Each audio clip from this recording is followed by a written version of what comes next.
I got good news for you. You've been heard. You said I'm tired. You said in response to a survey that alcohol has got you drained. It's got you drained and tired throughout the day, and that is your top stressor. Well, it is time to turn over a new leaf. You got this. Some of you watching are like, I don't know anything about a survey. I didn't fill out any survey. Well, that's because the survey wasn't directed to you. But if you just acknowledge this in your heart, that you too might have an issue with alcohol and you're tired, well, recognition is the first step. And congratulations, you just made it through the first step. And you are not alone. Many of us have had to recognize that alcohol has become a hindrance in our life. It is not just a hindrance to our job performance, it is a hindrance to our top performance in everyday life. And this alcohol thing has got to end. Congratulations again on completing step 1, recognition. Recognition and acknowledgement are an essential first step. Now keep going. You can do this. If you're thinking maybe it's just me, well, that's not factual. Many people struggle with alcohol. Alcohol consumption has become normal in our culture.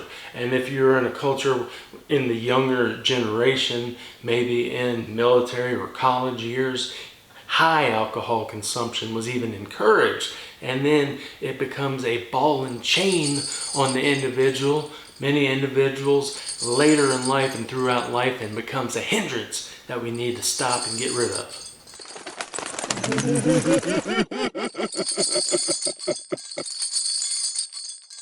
So if you think you're alone in this, well, that's incorrect. Many people have been in your shoes. We put celebrities on a high pedestal in our culture, and even many celebrities have struggled with alcohol, even eating cheeseburgers off the floor. Look at this dude. Yes, many of these celebrities, like many, have had to step away and say, I'm done. I just can't do this. This is not sustainable in my life and in my career and in my family. It's just not sustainable anymore. And that's okay. You've struggled with addiction, right? I'll be sober for, it'll be 30 years this. And it is okay to say this is not okay. This comes from a place of strength, not weakness. It is okay to seek help. It is okay to say, hey, this is not sustainable anymore. Waking up every day, doing the same thing, got a dry mouth, got to wake up and drink water. I feel exhausted and tired throughout the day, and I'm not operating in my peak performance in my job, with my family, as a parent, as a sibling, whatever it may be. It is not sustainable anymore. You got to do something. You got to act. You got to take the step. The next step, step 2, is seeking help. I'm going to stop.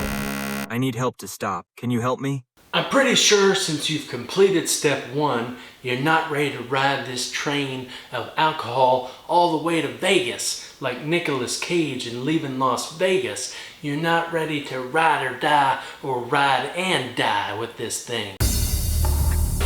Fatality. So now we are at a crossroads. We've been here. We know where this road takes us. It takes us down the endless cycle of bondage and slavery to alcohol. Waking up with that dry mouth, having to slam bottles of water to get rehydrated, taking sleeping pills at night to get some decent rest, if you get that at all. Well, we've been there. And over here, it is freedom. This is where the road that you go to step 2 that helps you get the help that you need to recovery and break free from those chains of bondage. Break free and fly.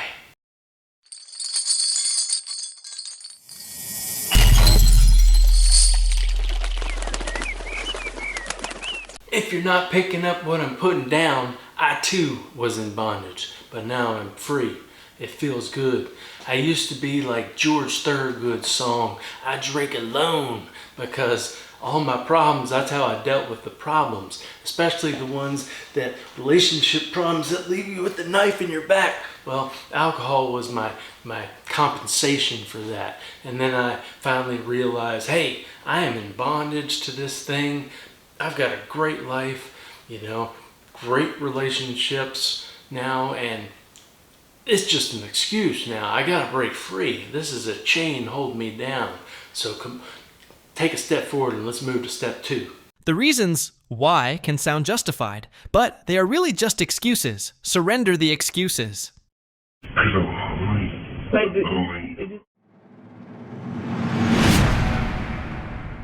Now back to the crossroads. Maybe you've been here before. If you have been here and you have broken free and you are free from alcohol, write something encouraging in the comments for our friends. If you've gone down this road to recovery from alcohol, well, maybe you made it a little way and then you turn back to the old familiar habits. Well, I think many of us have done that, okay? You're not alone. Don't beat yourself up over it. Just keep going down this road until you make it to the end for freedom. Another thing you might be doing is coaching it down the stairs. Well, many of us have done that as well.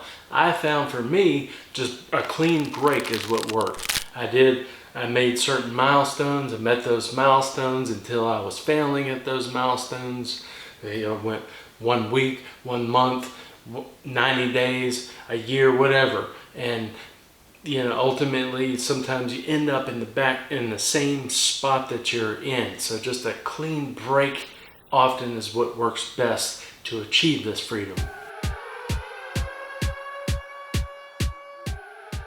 Now, some of us will buy into this lie that I can just have 1 or 2 now, and I've been free for a while from alcohol, but now I'll just dabble in 1 or 2 and I think I'll be done, walk away. Well, that isn't reality for a lot of us. Now, it works fine for some people, but many of us cannot do that. So just breaking it off, a clean break. I could be standing here talking to you with 9 years of clean living from alcohol, but instead I've got 7 and an asterisk, and I'm a little bummed about that. But don't beat yourself up. Just keep going down the road over here to freedom. And if you just completed step 1, you've recognized this alcohol thing is an issue in my life and it's not sustainable long term, and you're not quite ready to take step 2. Well, speaking from experience, you just end up like Bill Murray in Groundhog Day. You just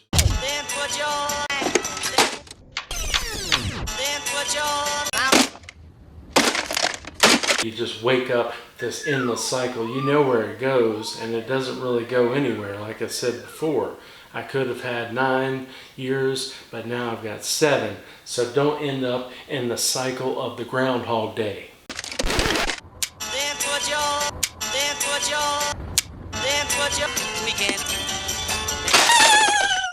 Now, when you're ready for step 2, and I hope that you are, after recognition, step 2, seek help. Well, don't do it alone. I, myself, and this might not work for everyone, I laid it on the feet of my Savior. But there are plenty of resources, plenty of help, avenues for you to make. Make that phone call, dial in digits, send that text, send the email, reach out for help. Don't wait, break the chains, and break free now.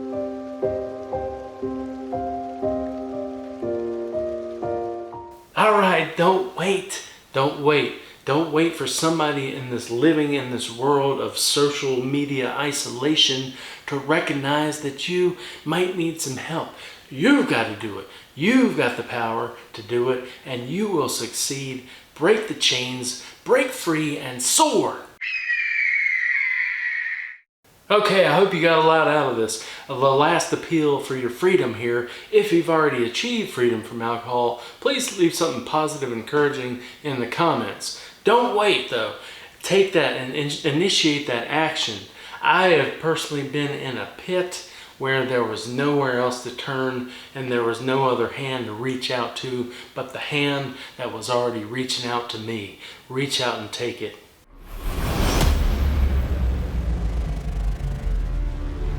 Talk to a doctor, counselor, chaplain, pastor, or other trusted service. Help is standing by. Reach out. You can do this.